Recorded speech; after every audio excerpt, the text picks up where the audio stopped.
Whatever. We're back.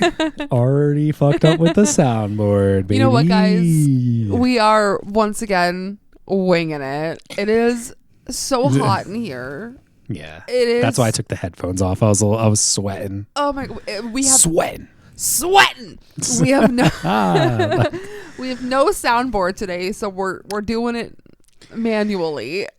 Yeah, hard drive. It's on the hard drive, and the hard drive is upstairs. So we'll get back to you with the soundboard. We're doing it live. Yeah, you know what? We had a busy day today. We went on a little excursion, if you will. We went for a little hike. I would say it was very nice. Surprise hike. Yeah, it was a nice day today. So we are here podcasting. We have, in the weekend alone, I think we've watched like 8 movies. The cat is already meowing. Already? Doesn't she want to be by us? Yeah, she was just here giving us love. But welcome back. I mean, it's Pride. Yeah. This is a Pride themed ep. Today we are talking about Pride themed horror, not Pride themed, but like, horror movies or movies that fit in the LGBTQ plus umbrella. I am a very proud member of the Rainbow Mafia, if you will. Right. It took me a long time to come to terms with my sexuality, and for those of you who may be having a tough time, I wish you nothing but the best and happiest and most prosperous life. Right. And I'm just a supporter. I got the bracelets on. Yep. Alex always wears a rainbow bracelet because he has a rainbow wife. Right. But yeah, we wanted to do a pod We wanted today. to highlight some movies. Yeah. I particularly, some horror. You guys, or anything really. Didn't we watch something recently? I was thinking about this before we came down, but I couldn't remember what movie it was. But I remember we watched something recently, and I don't think it was a horror. Oh, was it maybe it was Am I Okay? Oh yeah, Am I Okay? We watched yesterday. Because you were like, we can mention this, but I think it was that one. Yeah, that one. So we're gonna start off by firstly, you guys primarily know that like I am mostly a horror girly. I am mostly trying to recommend horror movies unless like something. True. I like the darker side of life. So if you get a lot of horror recommendations from me, just deal with it and we both watch love them. horror. Yeah. So I would say to start off with, 2 movies that I can think of right off the bat that make me I want to recommend to you are But I'm a Cheerleader, which has spawned one of our favorite lines ever when she yells, "I'm a homo." Yeah. It's just such a good movie. That's on Tubi actually. It is on Tubi, and Natasha Lyonne, Clea Duvall. Right. So many good actresses and actors in that film. And then I do want to actually, even though I didn't like this film, I do like to recommend films that I don't like because we try to live by Doobie Doobop's life motto. We do not yuck other people's yums. Right. Unless it's me, and then I'm making sure I do that. I'm just kidding. But I do want to recommend Heavenly Creatures. Right. Well, we didn't hate it. It was just a little weird. It was just a little... I'm more into the Peter Jackson splatter, Dead Alive, like that kind of Peter Jackson. I like Lord of the Rings, but I think that was like based on a real case, but they didn't really like take it too far, right?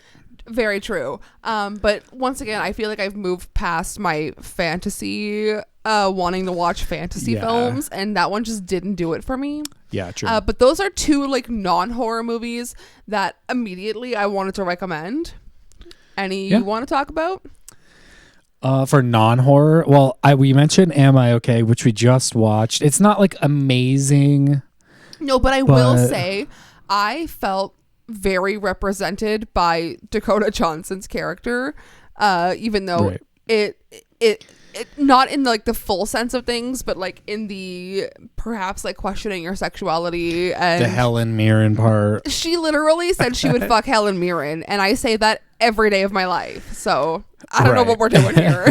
Who are you guys recording me? Are you? Is our apartment bugged? Yeah, it's a movie that it was on the watch list for a while because it played at like TIFF or something like 2 years ago, and then we like Dakota Johnson. Right. It's not really like anything groundbreaking. I've been kind of saying this for a while, but for well, wait. First of all, this whole theme of this pod was supposed to be like LGBT horror movies. That was the idea, but we wanted to highlight. I just wanted to mention that because I don't think we said horror like specifically at the beginning. Right, but we just it's nice to just in case people don't watch horror movies. It's nice to just put a couple of movies on your radar that aren't horror movies. And I was gonna say is for movies like that or like Am I Okay or like Blue is the Warmest Color or like A Portrait of a Lady on Fire. That's what I was gonna recommend. Yeah. They like do I'm sorry if this mic stand, I'm still like kind of suck at workshopping it. Yeah. The I feel like this space of like movies, they keep falling into the same trap, because I've heard this from friends of mine that are in the LGBT space as well, and they're like, why can't we just like get like any kind of like queer movie that's like a normal movie? Like, it doesn't have to be like a tragic ending or like they can't be together or like someone dies or something. Like, why can't it just be like a happy ending and not be over the top cheese either? Like, like, why can't we just get like a normal movie? Do you know what we genuinely should watch tonight? What? Oh no, what we are watching, or we already have plans. What? The Rachel Sennett movie. Oh, right. I'm sorry. Which also might be LGBT, but we're not really sure. I'm not sure 100%. I just got too excited here. I hate that I have to go back to work tomorrow. Right. I want to rewatch Peter Strickland's The Duke of Burgundy.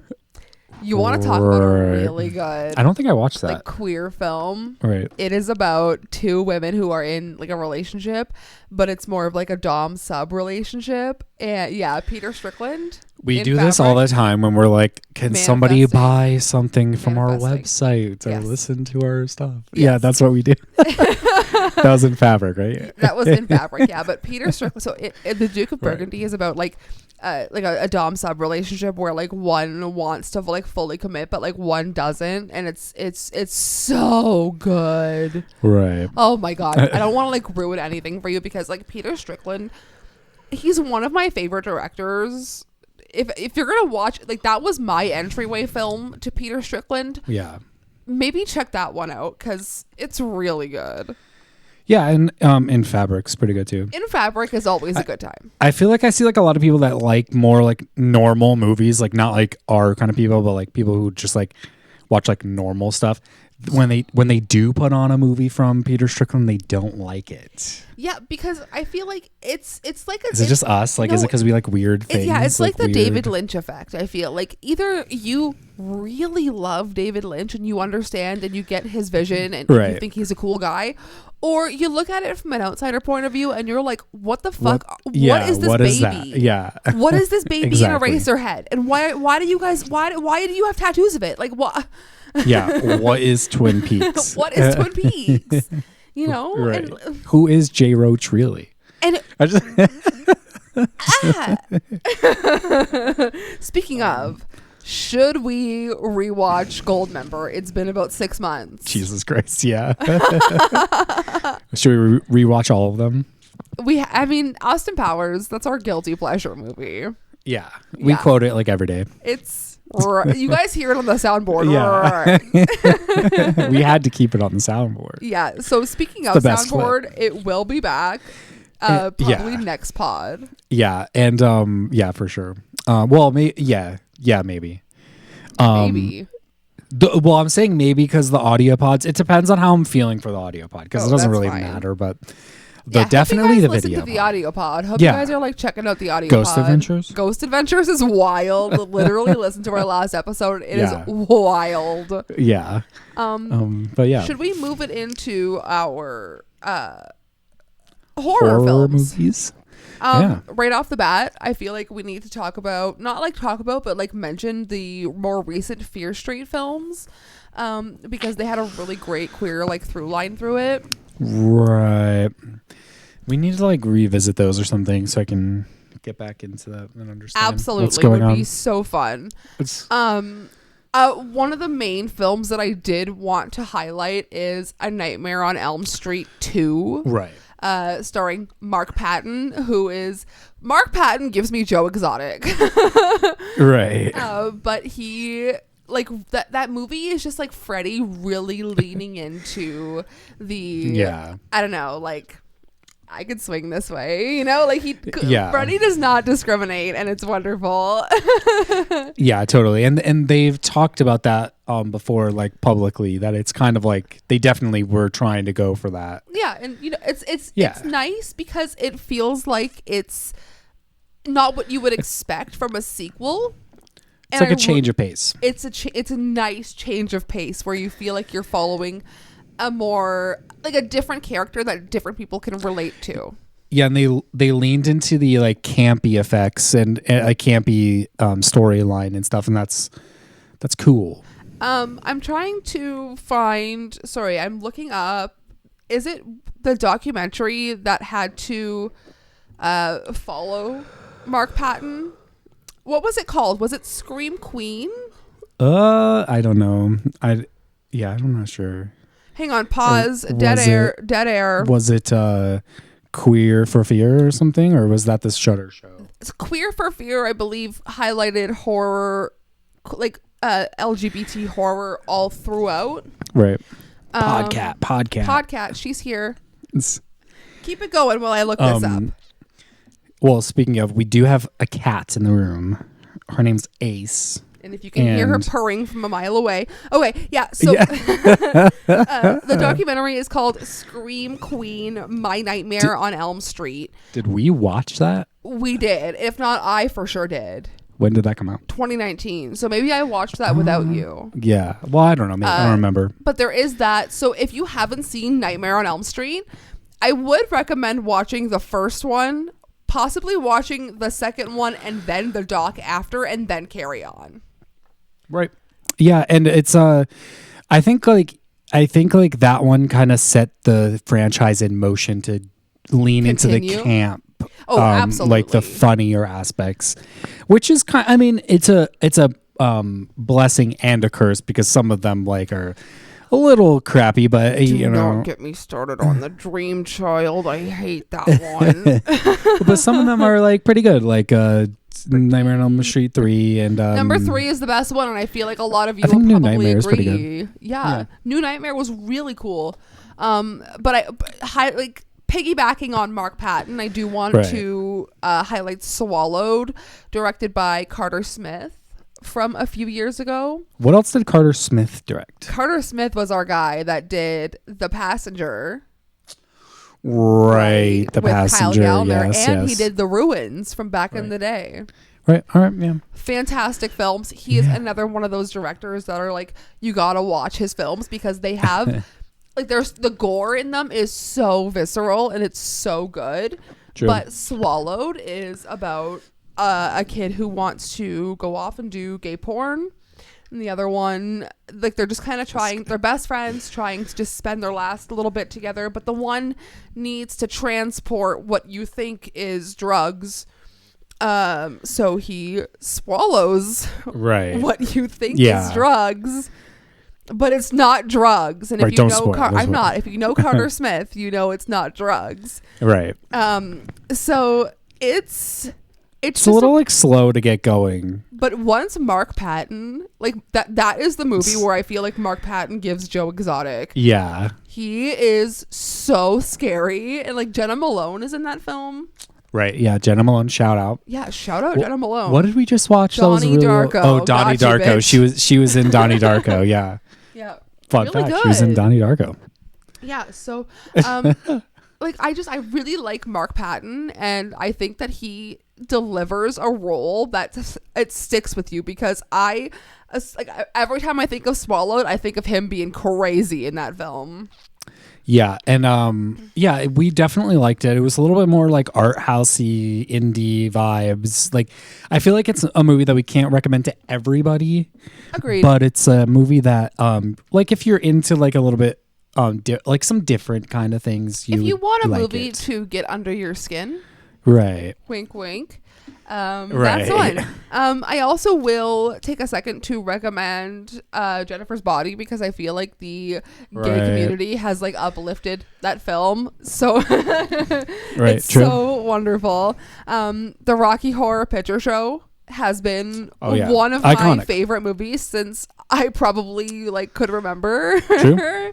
Yeah, that one's like that one's still, they still do like live. Yeah, AJ from the Backstreet Boys, fun fact, was just in our city last week, and he performed Sweet Transvestite from the Rocky Horror Picture Show, which I think is pretty freaking cool. Right. I do also another film that I won't yuck your yum, but I didn't enjoy. A Knock at the Cabin had really great representation for two males who have a great adoptive daughter, and like it was a really sweet family in the movie, but I also just didn't enjoy the movie. Yeah. I mean, I see it. And I would be remiss if we didn't That's mention a big word. Chucky. Because Chucky, yeah, Glenda, like the show Chucky, or the I think in general, movies? because we have Glenn and Glenda from the seed of Chucky, but also in the show we have Jake and what's his name? Yeah, what is his name? Like Cameron or something? Oh, you'll have to. Can you fact check this while I talk? I don't have a phone. Here's my phone. What are you talking about? So there's this in like one of the very first episodes of Chucky in the TV show, Jake, you find out that he is a gay character, and Chucky, like, he's like, are you gonna like kill me because I'm gay? I'm pretty sure that's the line. And he goes, Devin, yes. Yeah. And he goes, I'm not a monster, Jake. So that's just Chucky like supporting the community, Yeah, he's an icon. And so is Jennifer Tilly. Jennifer Tilly is an icon living. What you call an icon living? Yeah. Jennifer Tilly. Yeah, we love her. We absolutely do love her. Bound, one of the best LGBT movies. We would be remiss. It's on like everyone's list now.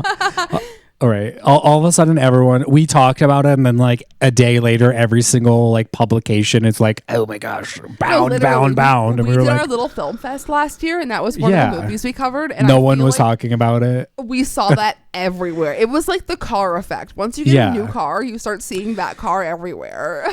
Because like everyone's talking about how it's like iconic for LGBT representation, and it is. We should also talk about The Perfection.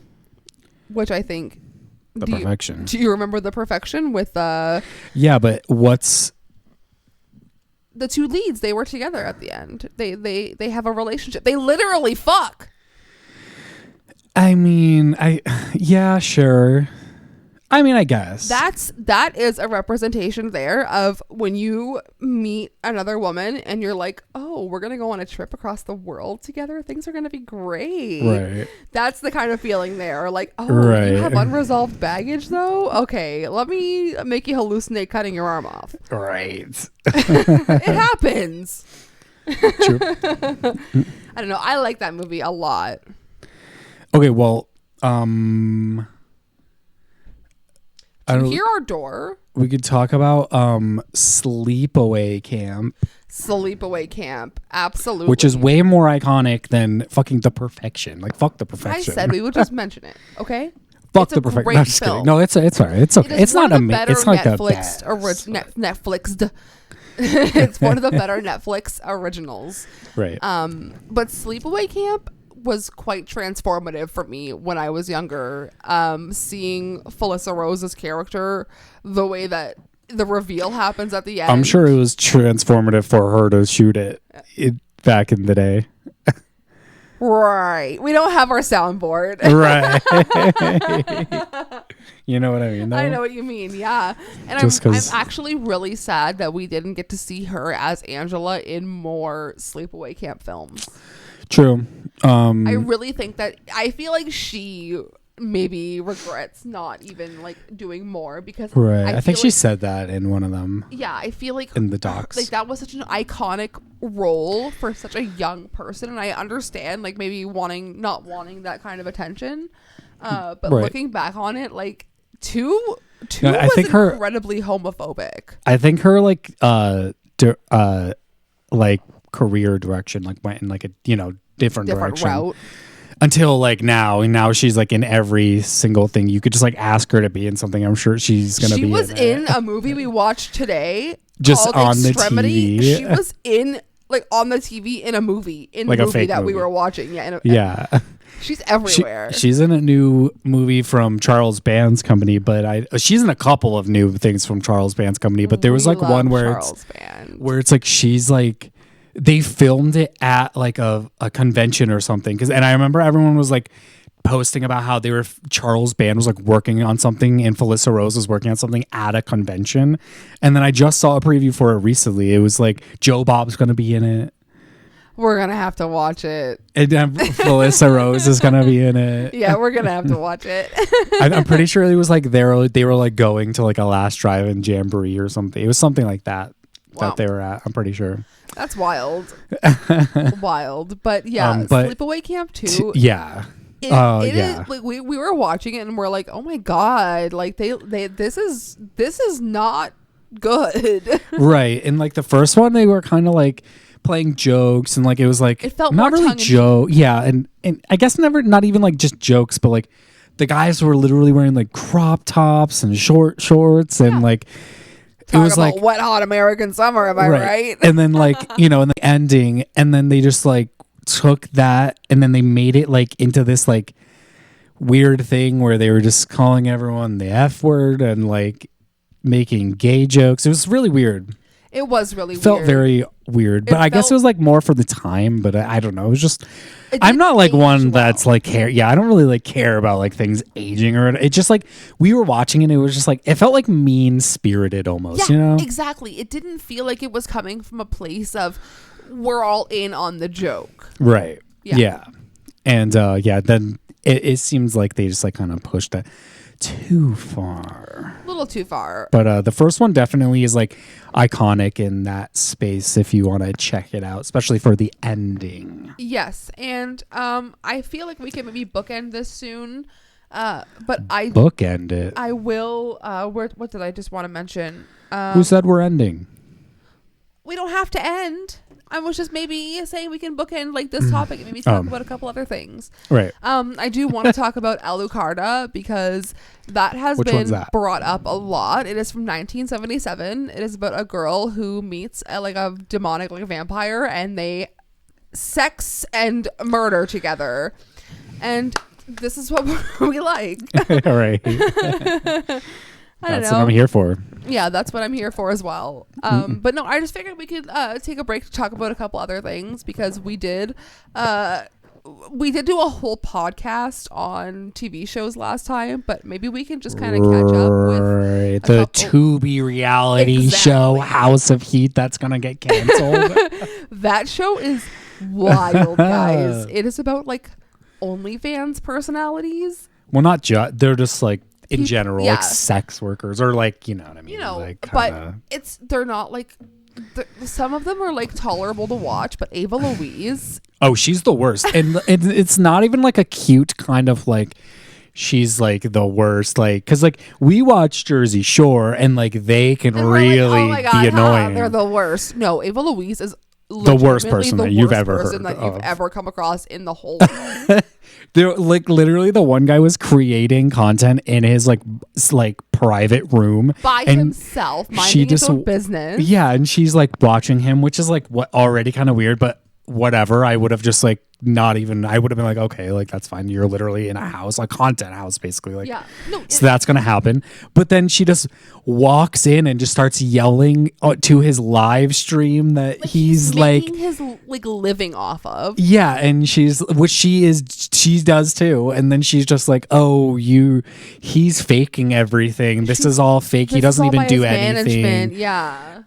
And yeah, with no proof, she was just like, oh, that was just a joke. Huh? And she's the one that got the whole Dublin thing shut down. That's that girl. Yeah, she got the portal shut down. That's she's that the one girl. that threw the chair off a balcony and like injured people that one time. Got in trouble for what was she bragging She about on started the the show? Kanye West Jeffree Star rumor. Yeah. Oh my god. And she's like bragging about it, like, yeah, this is what I do. Like, I do it purposely. And it almost so. Well, okay. I guess we can bring this back to like our theme of the pod. I feel like she is exploiting her man. I feel like he is not, which is fine. He is not comfortable, perhaps putting himself in sexual situations with men. But when he is around her, he will say, "I'm gay for pay. I'll do right." this, And this, they this. were like, yeah, she was like, oh yeah, like the two, like the gay couple was like doing content, and she was like, why don't you join them? And he's like, I don't know. He definitely was He's like, no. I'm still testing the waters here. And she's like, do it now. And it basically. almost feels like she's It's like, making oh my God. him do it to get a profit. Yeah. And that doesn't sit well with me. Either you come out on your own time and you do things when you're comfortable, right? And you shouldn't. And that's the exploited whole and forced point of into that, it. like world, like the sex work world. You know, like you have to do things you're comfortable with. Exactly, and consent. You can't shame other people. We cannot yuck anybody's yum, but I am yucking the fact that you cannot exploit people when they. No, yeah, you can't be like a horrible person. Exactly, but it's there are like limits within my yum situation. And then she's like doing things that are like. She's like the guy that we were just talking about. She's like beefing with him because he's like from like another reality show. It seems like she is a little jealous. Yeah.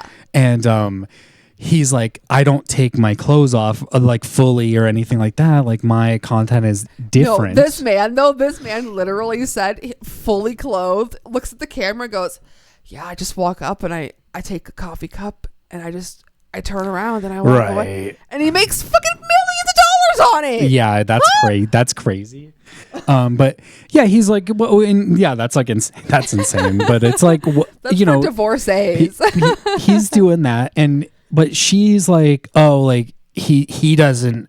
I do all this like sex work, and he doesn't do any of it. I don't have to lay on my back to make a bag. I know. Yeah, but she was before he even said that. She was already. She had said that like since the beginning. He walked in and she was like, "Oh, like, are you gay?" Yeah, and then she's just and then she's just like going in on him about like how he doesn't take his clothes off really, which makes he's like, I don't do that. Like that's fine. Which makes me feel like she can't exploit him in any kind of way because he won't take his clothes off or what she wants to do with her man to exploit him for money. True. Because she already had him. They were like opening their buttholes and her man was there. But that guy wasn't. Yeah. And then she just like starts doing all that. And then he's like, well, I don't have to take my clothes off all the way and lay in bed and do the deed on camera to make money. And then she's like, oh, now you're shaming me. It's like, you were just shaming him. Yeah, like, you were just shaming him. Guys, like, it is a wild show. It is oh a premise that I didn't see coming. That came directly out of left field. But on Tubi of all things. And they don't even show anything like explicit. No, they blur out dildos. Yeah, and like everything. And it's just like, this is like a softcore porn on Tubi. Yeah, they have like fully on there. It's fully. Yeah, it's crazy. We've seen fully. And I'm just confused as to why they decided to do all that, especially with these people who are like signing up for it. Yeah, I don't know. It's man. weird. You guys also it seems like there's only 4 episodes. There's only 2 episodes out right now, but from what I was reading on IMDb, it looked like there was only 4 episodes altogether. Now, do you perhaps think it's because they're not sending anybody home? Right, maybe they can make it like a competition, like who makes the most money or something, and then at the end or starts kicking people off. That's a good. You know what? Thing. Speaking of who makes the most money, let's talk about Drag Not Race us. All Stars, right? Not I. Not I. Let's talk about All Stars for a minute. Okay. I have been loving this season of All Stars because once again, nobody is going home and all the money is going to charity, and I've been loving this. One thing is about the show. I heard, what's her name? Bussy Queen. I don't like I agree with the snipping thing. It's so long. It's so drawn out. Oh my god! Yeah, what this are past you week doing? with Roxy almost snipping Angeria. I mean, that for the was third drama, time. but like that was some drama. But like other than that, it's like all 3 or 4 of the episodes, or however many were before that. It's like, oh my god, just get to the because point. you know what? Just get to the when point. it was on MTV, we were getting like hour. It is and on a half. MTV. No, it's on Paramount Plus now. Paramount Plus. I felt like we were getting hour and a half long Fuck episodes. Paramount Plus. Fuck Paramount Plus. That's because they canceled the Workaholics movie and will forever hold a grudge. Anyways. Yeah. They Our were kings. very, very gay positive. Right. But yeah, I feel like the episodes were about an hour and a half. And Right. I don't think we're getting hour and a half long episodes anymore. Yeah, and even if see, like, I don't even mind if they are like longer or shorter. It's just the snipping is like, it's because there's, in my opinion, since they're not sending anyone home, there's no stakes involved. So you're just like sitting here for literally 2 or 3 minutes at the end of every episode, and then 2 or 3 minutes to start every episode about the snipping and the giving the scissors. It's like if they had like They're stakes giving involved. the scissors all right. If they had real stakes involved, it's like maybe I can like I'd be like, oh my god, who's and now like there was a little bit of drama the last episode because she was The like clicks and stuff. she was like, I'm not gonna look, and then she's like, I don't know who I'm giving it to, and then it's like Angeria again, and it's like you knew. I'm trying to figure out it looks like they're about 42 minutes now, and we were getting hour and a half long episodes.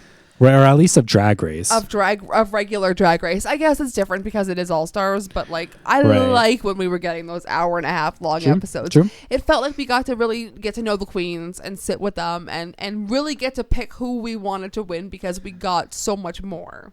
Right. And yeah, it's kind of like more streamlined, but there are like some things that are just drawn out as well. So it's like kind of hit or miss, but sometimes the cast is good, I guess. Make me so irritated. Right. Like, I'm fine. I am fine without seeing. I mean, I guess it's for an audience, but I'm okay without seeing men in Speedos getting lubed up and stuff. Like, I'm okay without it. Right. But it's not like, my type. Right. But it's like it's I like the I don't know, who do you think's gonna win? Like Angeria maybe? Actually, no, she's like kind of Gottmik to win. Yeah, I love Gottmik. You think Roxy Andrews is gonna come out and I win? don't want to hear a single thing about Roxy Andrews. I've held a grudge against her since the first time I saw her. Right. She was so mean to Jinx on their like original season. Jinx. Anyways, I really have a soft spot for Nina West. I think she's so funny. She's so funny. But the reason why I love her is because she can pull out 3 to 5 reveals in an outfit, and you would never know, bitch, when she first comes out. Right. True.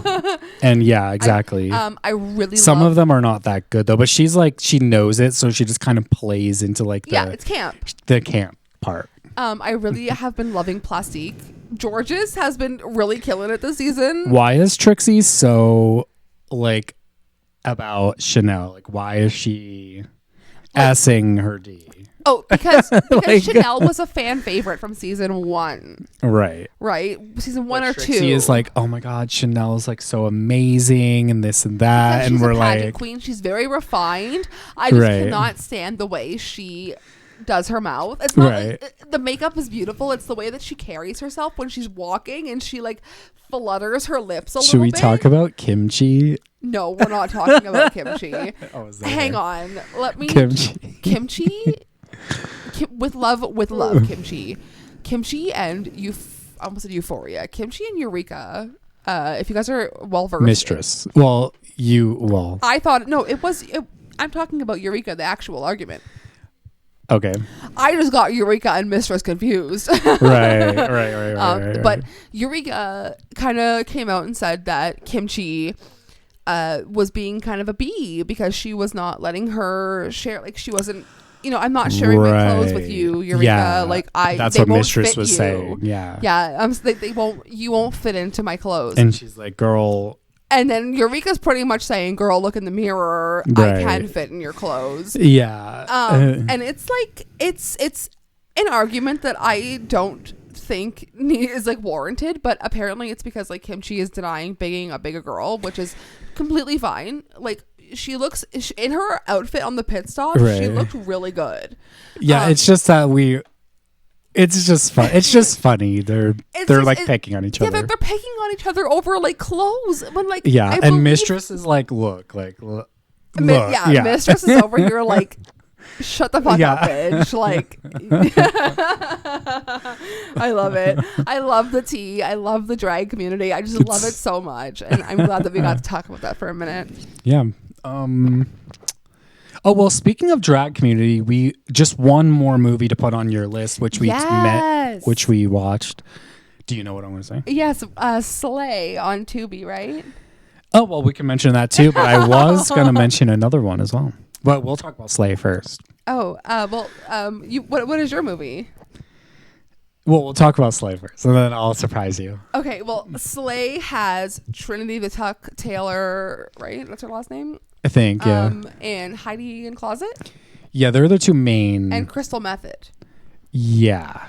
Those were the three main girls that we knew. Right. But it was like it almost felt like a From Dusk Till Dawn parody with drag queens.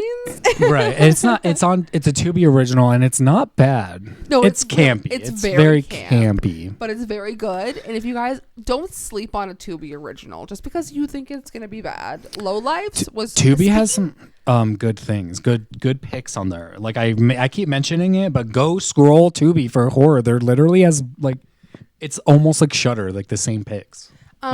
Speaking of really, really good representation in like horror, Lowlifes had a really great lead. Right. I will once again reiterate quote the line. Do the quote. I would rather eat pussy than eat people. Right. The best line of the year. Right. I don't know. Right. But I thought Slay was pretty good. I mean, it's not like the best movie. No, Slay was it wasn't good. It was fun. Yeah. And yeah, it's good representation for the drag community, I guess, and like to see them in something else besides just RuPaul's Drag Race, Yeah, to kind of flex their they're able to like muscles. break out of like their game show rut, you know. Yeah. And then the movie I was going to mention was Femme from Utopia with George McKay, and I don't know the other lead's name. But he was in Mope. Remember Mope? Yeah. Mope was a wild movie. I feel like I don't know how to pronounce the other guy's name. I got it.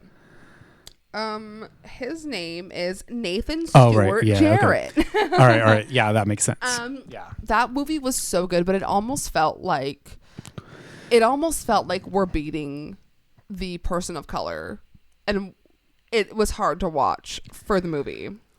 Right. Well, I think it was like almost they were also beating like the LGBT because the guy was like in the closet kind of. I feel like it would have happened either way, but I feel like because it was a person of color, it was almost a little bit harder to watch. Right.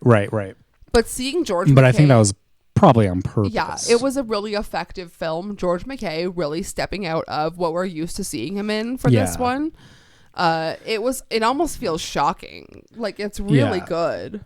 And it's like another one on the same trope of like the tragedy and the LGBT. Like they can't, but this one it plays it a little bit differently with the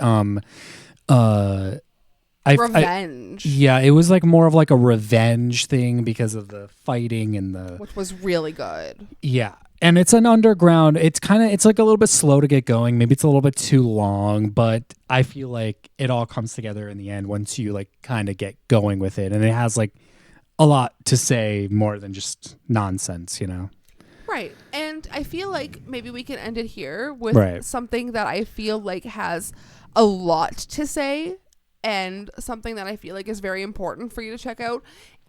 I don't care if it's Pride Month or not. Like, this is a very important piece of work. It is Paris is Burning.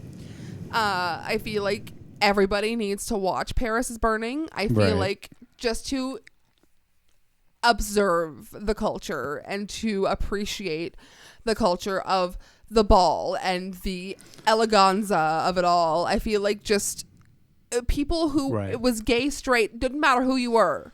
If you wanted to dress up and go have a good time, be who you were, dance and just enjoy, win awards. Like, it's such an important community that I feel like everybody needs to view to possibly maybe change your mind on gay people if that's something that you're struggling with. I don't know. Or drag queens, or drag or any.